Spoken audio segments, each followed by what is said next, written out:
Young lawyer Camila Brown faced harsh reality when her friend Aisha, a black activist, received a biased 6-month sentence. Camila, driven to fight a racist system, discovered her father, the chief inspector for judicial affairs, was involved. The revelation shocked the courtroom, forcing the unjust judge to face consequences and setting off events that stunned even seasoned observers. Dressed in a formal yet stylish dark blue suit, Camilla Brown strode down the courthouse hallways with a mix of anticipation and pride as she clutched her first official case documents. Ever since joining a prestigious law firm after completing her master's degree, she had been filled with a sense of pride and responsibility. Her curly chestnut hair was pulled back into a neat bun, and her deep brown eyes gleamed with determination. However, her moment of success turned to dread as she entered the courtroom and took in the scene unfolding before her. Towering over the room was the imposing figure of Judge Morgan Wilson. His graying hair framed a stern face, and his cold, unforgiving eyes scanned the crowd with a look that seemed to pierce through them. At 62, he was a veteran of the judicial system, known for his unyielding demeanor and harsh sentences, particularly in cases involving minorities. His reputation was divisive. Some saw him as fair and principled, while others considered him merciless and biased. All attention was on Aisha, a young black student with expressive eyes and short braids, a volunteer who helped impoverished city areas. Today, she was charged with disorderly conduct during a peaceful protest advocating for the rights of the underprivileged.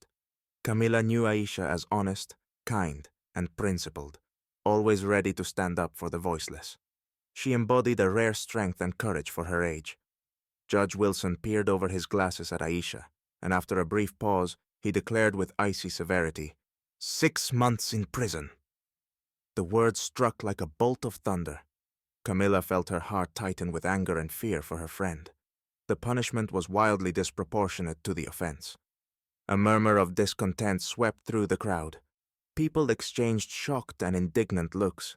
Everyone knew that appealing a Wilson sentence would be next to impossible. Camilla struggled to keep her composure as adrenaline surged through her. Her eyes met Aisha's, where she saw disappointment and a shadow of fear. Though the student's posture remained proud, Camilla felt a sharp contrast between the justice she had studied and the harsh reality before her. She realized this wasn't just an instance of unfairness. It was a clash with a system ingrained with prejudice and cruelty. Determination took root within Camilla. This was her first encounter with injustice, but it would not be the last. It marked the start of a journey toward fighting for truth, no matter the risk or obstacles. Back home, Camilla slammed the door shut and leaned against the wall, eyes closed, trying to steady her trembling hands. The image of Aisha standing steadfast in court haunted her. The harsh sentence echoed in her ears. She knew she couldn't just let this go. Taking a deep breath, she walked to her laptop and began calling Aisha's friends, young activists like herself, committed to justice. Each call strengthened her resolve. "We have to fight," she repeated to herself. Soon they organized a video call to plan their next steps. Rachel, a journalism student, suggested using social media to spread the word, knowing that public opinion in the digital age could sway even the most rigid systems. Camilla agreed. The following morning, they launched a campaign with the hashtag #HadJusticeForAisha, which rapidly gained traction. The turning point came with a video recording of Aisha's arrest, captured by a bystander. The footage clearly showed her peacefully standing in the crowd, holding a sign and chanting calls for unity. No hint of aggression or disruption. The video went viral, sparking outrage and raising questions. Why such a severe sentence? What lay behind Judge Wilson's decision? Meanwhile, in the corridors of power, the case began drawing attention. Jonathan Brown, newly appointed Chief Inspector for Judicial Affairs, known for his reformist views, closely followed the unfolding scandal. He was aware of Judge Wilson's inflexibility and methods. Reports of unjust sentences had crossed his desk before, but this case especially caught his eye. He saw how the conversation spread online and led to demands for a review of the court's actions. What Jonathan didn't know was that his own daughter was behind the campaign. Camilla kept her involvement secret, understanding it could complicate her father's position. Unaware of her role, Jonathan prepared his next moves for judicial reform, not realizing that the fight for justice was about to become personal. Seeing hundreds of people rally for Aisha strengthened Camila's confidence. She knew there was much work ahead, but hope filled her heart. Truth would prevail if one fought for it. Weeks of tireless work, numerous meetings, and sleepless nights paid off when Camila and her team finally gathered enough evidence to file for a retrial for Aisha. They compiled video footage, witness statements, and documents proving that Aisha acted within the law and posed no threat to public order. The material soon caught the attention of journalists, who began covering the case in detail. The story gained momentum, with daily articles on news sites featuring headlines about Judge Wilson's controversial rulings. Reporters openly asked challenging questions, demanding answers. Public opinion shifted from whispered conversations behind closed doors to open debate about the deep-seated injustices in the judicial system. Under this pressure, Jonathan Brown, committed to reform and tired of rumors about court biases, issued an official statement. As the Chief Inspector for Judicial Affairs, I am initiating an internal investigation into Judge Wilson's conduct and past rulings. We must ensure justice remains fair and impartial. Watching her father's statement broadcast on her computer, Camila felt her heart pound with pride. He likely guessed her involvement, but remained true to his duty. Judge Wilson, however, did not intend to step down quietly. Days after Jonathan's announcement, he delivered his own public response. On screen, his face was tense and voice resolute. These recent events are nothing more than a targeted attack on my reputation. I have always aimed to protect the interests of society and now see supporters of the accused attempting to undermine my authority to sway the court. His words fueled further debate.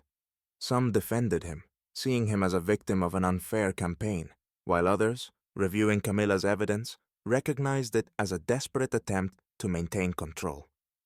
The community was split, but the movement for justice only grew stronger. Watching the response to Wilson's speech, Camila knew this was just the beginning of a complex battle for truth. The day of the decisive hearing arrived. Camila sat on a wooden bench in the courtroom, fingers intertwined, trying to steady her shaking hands. The dim light filtered through tall windows, casting tense shadows over the proceedings. Her heart pounded so loudly, it felt like an echo in her ears. After weeks of investing all her energy in Aisha's case, she could only hope for justice. The panel of judges appeared focused, while Jonathan Brown sat in the front row, hands clasped and face composed. His presence underscored the importance of the hearing and his dedication to justice. He understood that this case could be a turning point, not only for the system, but also for his belief in its capacity for change. When Judge Wilson entered the room, silence fell, almost tangible. His expression was grim, and the tension was palpable. Summoned to explain, he defended his rulings and spoke of his commitment to maintaining order through his years of service. However, one by one, the witnesses presented by Camila's team spoke, and Wilson's justifications began to unravel. Videos, eyewitness accounts, and documents revealed a pattern of bias in his sentencing. It soon became clear that Wilson had crossed the line. The judges on the panel exchanged nods, and each new piece of evidence deepened their doubts about his impartiality. Camila held her breath as the final argument concluded. Aisha had been a peaceful protester, and the charges against her were unfounded. The verdict followed. The charges against Aisha were dismissed for lack of evidence, bringing a collective sigh of relief and applause from the audience. Camila felt the tension in her chest give way to excitement and pride. Her efforts had not been in vain. Jonathan looked at Camila, his typically stern eyes softening. He stood and approached her. Without words, he embraced her tightly, showing his pride. "You're braver than I ever imagined," he whispered, before releasing her. Judge Wilson was pressured to resign by both public outcry and the Judicial Board. This case became a catalyst for further reform. Camila knew there was more work ahead, but her fight now had personal meaning and the support of a community united for justice. With a smile and a sense of fulfillment, Camila realized this was only the beginning.